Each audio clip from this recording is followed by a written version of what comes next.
तुम्ही सुद्धा काहीतरी युनिक अशा उपवासाच्या पदार्थाच्या शोधात असाल, तर ही व्हिडिओ तुमच्यासाठीच आहे. व्हिडिओ शेवटपर्यंत बघा, कारण हा आहे उपवासाचा बटाटा साबुदाणा पापड. हा पापड एकदम छान कुरकुरीत लागतो आणि तेलकटही होत नाही तळल्यानंतर. जसं आपण वेफर्स तळतो तेव्हा त्याला तेल राहतं, पण ह्या पापडाला तेल राहत नाही. तुम्ही बघू शकता माझ्या हाताला तेलसुद्धा खूप कमी लागलेलं आहे. एकदम छान कुरकुरीत हे पापड बनतात आणि खूप कमी साहित्यामध्ये खूप सारे पापड बनतात. तर हे इतके सारे पापड माझे 1 किलो बटाट्याचे आहेत. फक्त 1 किलो बटाटा आणि अर्धा किलो साबुदाण्याचं पीठ वापरून आपण 100 ते 150 पापड बनवू शकतो आणि छान सुंदर कुरकुरीत हे पापड लागतात. नमस्कार YouTube फॅमिली, स्वागत आहे तुमचं प्रतीक्षा's किचनमध्ये. आणि आज आपण पाहणार आहोत बटाटा आणि साबुदाण्याच्या पिठापासून छान कुरकुरीत पापड कसे बनवायचे. तर इथे मी कुकरला किलो इतके बटाटे उकडायला लावलेले आहेत आणि इथे मी अर्धा किलो साबुदाण्याचं पीठ घेतलेलं आहे. हे तुम्हाला कोणत्याही किराणा स्टोअरमध्ये मिळून जाईल. आता आपला बटाटा छान शिजलेला आहे, उकडलेला आहे. आता हा बटाटा आहे जो आपल्याला खिसणीच्या साहाय्याने खिसून घ्यायचा आहे. तर खिसून का घ्यायचा? खिसून घेतला म्हणजे त्यामध्ये गाठी राहत नाहीत. त्यासाठी आपण इथे हा बटाटा खिसून घेणार आहोत. तर बटाटा छान खिसून अशा पद्धतीने तुम्ही घ्यायचा आहे. खिसणीच्या साहाय्याने खिसून घ्या किंवा तुम्हाला जर हाताने किंवा मॅशरच्या साहाय्याने मॅश करून घेता आला छान बारीक असा तरीही चालेल. तर मी इथे छान हा बटाटा मॅश करून घेतलेला आहे. इथे मी अर्धा किलो साबुदाण्याचं पीठ घेतलेलं आहे आणि 1 किलो आपण बटाटा घेतलेला आहे. त्यासाठी मी इथे घेतलेले आहे 2 टेबलस्पून मीठ. मीठ तुमच्या अंदाजानुसार तुम्ही कमी जास्त करू शकता. बटाटा मॅश झाला की आपण यामध्ये मीठ ॲड करणार आहोत. मी इथे 2 टेबलस्पून इतकं मीठ ॲड केलेलं आहे. हे मीठ छान आपल्याला मिक्स करून घ्यायचं आहे.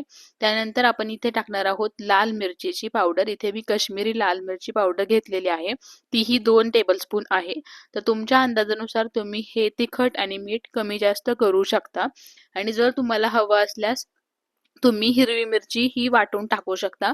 म्हणजे जर तुम्हाला लाल तिखटच्या ऐवजी हिरवी मिरची हवी असेल तर हिरवी मिरची टाकायची आहे.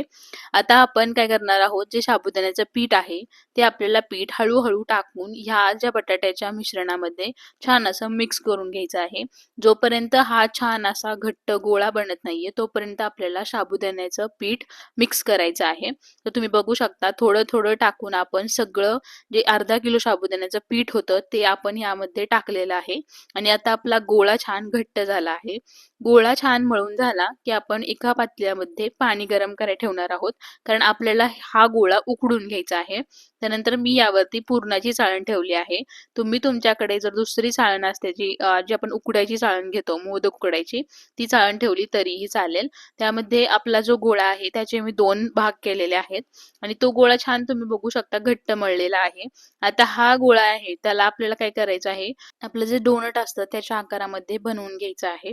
म्हणजे मध्ये बीड पाळायचं आहे आणि असं डोनटच्या आकारामध्ये करून घ्यायचं आहे. आणि आता हा गोळा आपल्याला जी चाळण ठेवली आहे त्यावरती ठेवून द्यायचा आहे आणि एक झाकण ठेवायचं आहे. तर जेव्हा आपण पाणी उकळायला ठेवतो त्यामध्ये तुम्ही लिंबू किंवा चिंचेचे तुकडे टाकू शकता. त्याने आपलं पातेलं काळं होत नाही. आणि हा जो डो आहे तो आपल्याला 10 मिनिटं उकडून घ्यायचा आहे. आता तुम्ही बघू शकता ह्या डोचा म्हणजे हा जे गोळा आहे आपला त्याचा कलर चेंज झाला आहे. तो थोडासा अजून जास्त डार्क ऑरेंज कलरचा झाला आहे आणि सुंदर आपला जो गोळा आहे तो उकडला गेला आहे. आता आपल्याला उन्हात जायचं आहे आणि उन्हात हे पापड आपल्याला वाळत घालायचे आहे. तर त्यासाठी आपण काय करायचंय, मॅशरच्या साहाय्याने परत जो उकडलेला गोळा आहे तो छान मॅश करून घ्यायचा किंवा हाताच्या साहाय्याने छान गोळसून घ्यायचा आहे. तर तुम्ही बघू शकता अशा पद्धतीने तुम्ही डो आहे तो छान असा मिक्स म्हणजे मळून घ्यायचा आहे परत. पण हे गरम असतं त्यामुळे थोडंसं हळूहळू हाताने आपल्याला हे मळून घ्यायचं आहे. जर तुम्हाला हाताने जमत नसेल तर तुम्ही मॅशरला तूप लावून अशा पद्धतीने मॅश करून घेतलं तरीही चालेल. आणि त्यानंतर आपल्याला ह्याच्या छोट्या छोट्या गोळ्या बनवून घ्यायच्या आहेत. आता आपण पुरी यंत्राच्या साहाय्याने हे पापड बनवायला सुरुवात करणार आहोत. त्यासाठी मी ते 2 प्लास्टिकच्या पिशव्या घेतलेल्या आहेत आणि त्याला तूप लावून घेतलेलं आहे. जो गोळा केला आहे तो एका पिशवीवरती ठेवायचा, त्यानंतर दुसरी पिशवी त्याच्यावरती ठेवायची आणि एकदम हळू हाताने दाब द्यायचा आहे. तर तुम्ही बघू शकता व्हिडिओत दाखवल्याप्रमाणे तुम्हाला पुरी यंत्राच्या साहाय्याने पापड बनवून घ्यायचा आहे. तर ही अशी पद्धत वापरून तुम्ही पापड करायचे आहेत. एकदा पापड एक पिशवी खाली ठेवायची, दुसरी गोळा ठेवायचा, त्यानंतर दुसरी पिशवी ठेवायची आणि पुरी यंत्र दाबून एक छान असा पापड बनवून घ्यायचा आहे. आता आपला पापड छान बनला आहे. आता तुम्ही इथे साडी किंवा प्लास्टिकच्या पेपरवरती हे पापड टाकू शकता. तर अशा पद्धतीने आम्ही उन्हामध्ये छान पापड वाळायला ठेवले होते. तर ह्या 1 किलो बटाट्यापासून आपले अराउंड 100 प्लस पापड झालेले आहेत आणि तुम्ही गोळे बघू शकता. आपण गोळेही छान असे मीडियम साईजचे पुरी करतो तेवढ्या आकाराचे गोळे केलेले होते आणि आपले 100 पापड झालेले आहेत, 100 प्लस. आणि उन्हामध्ये छान 1 ते 2 दिवस आपल्याला हे पापड वाळवून घ्यायचे आहेत. 4 तासानंतर तुम्ही पापड बघू शकता छान कडक वाळलेले आहेत, कारण आता उन्हाळा सुरू झालेलाच आहे. छान छान उन्हामध्ये हे पापड वाळले ना की हे पापड वर्षभर छान टिकतात आणि तळल्यावरती खूप खुसखुशीत लागतात आणि तेलही लागत नाही हाताला. तर अशा पद्धतीने तुम्ही एकदा नक्की पापड ट्राय करून बघा यावर्षी, कारण साहित्य खूप कमी आहे. फक्त 1 किलो बटाटा आणि अर्धा किलो साबुदाण्याचं पीठ किंवा तुम्ही साबुदाण्याचं पीठ घरी बनवू शकता आणि त्यात आपले एवढे छान पापड होतात. आता मी तुम्हाला तळून दाखवते पापड.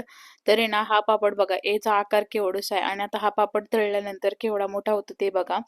कढईमध्ये तेल तापायला ठेवलं आहे आणि पापड मी छान तेल तापल्यानंतर पापड मी तळायला टाकलेला आहे. तर आहे ना, हा पापड सुंदर असा आकारामध्ये डबल होतो. म्हणजे छोट्या पापडापासून एकदम मोठा असा पापड हा झालेला आहे आपला. अशाच पद्धतीने मी पापड तळून बघितले आणि या पापडाला तेलही कमी लागतं. म्हणजे तेल तर तुम्ही बघितलं ना, मी तुम्हाला स्टार्टिंगलाच दाखवलं होतं, हाताला तेलही लागत नाही. म्हणजे जसं आपलं वेफर्सला तेल राहतं तसं या पापडला तेल राहत नाही.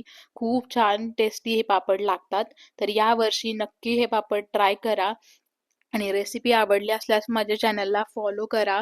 तुमच्या मैत्रिणींसोबत ही रेसिपी शेअर करा, कारण सगळ्यांना ही रेसिपी कळायला हवी. खूप सुंदर टेस्टी आहे उपवासाचा हा पदार्थ. Thank you.